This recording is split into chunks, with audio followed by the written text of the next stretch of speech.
आप सबको जय मसीह की। आज का वचन दूसरा पत्रस अध्याय 3।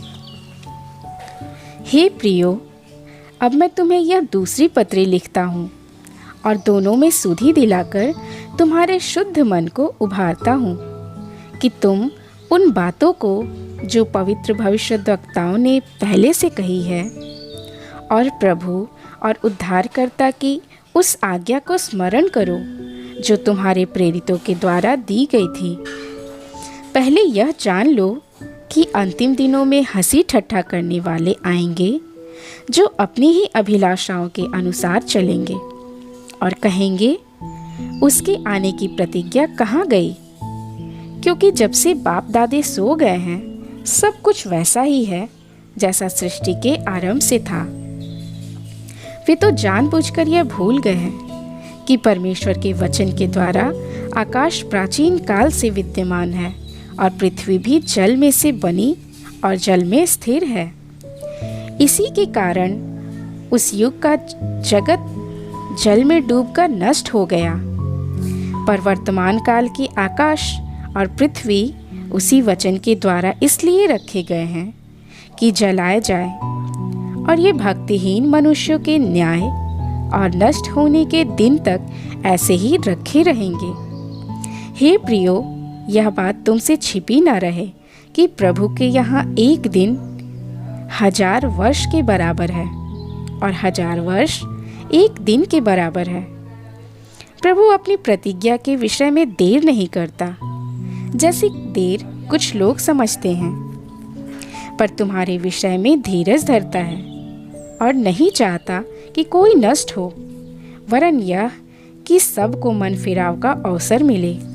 परंतु प्रभु का दिन चोर के समान आ जाएगा।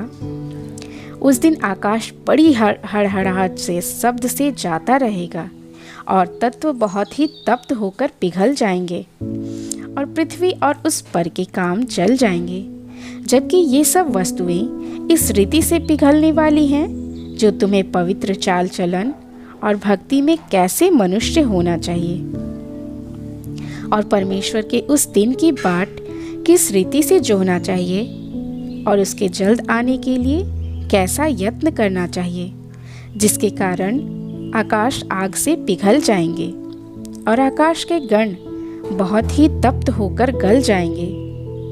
पर उसकी प्रतिज्ञा के अनुसार हम एक नई आकाश और नई पृथ्वी की आस देखते हैं, जिसमें धार्मिकता वास करेगी।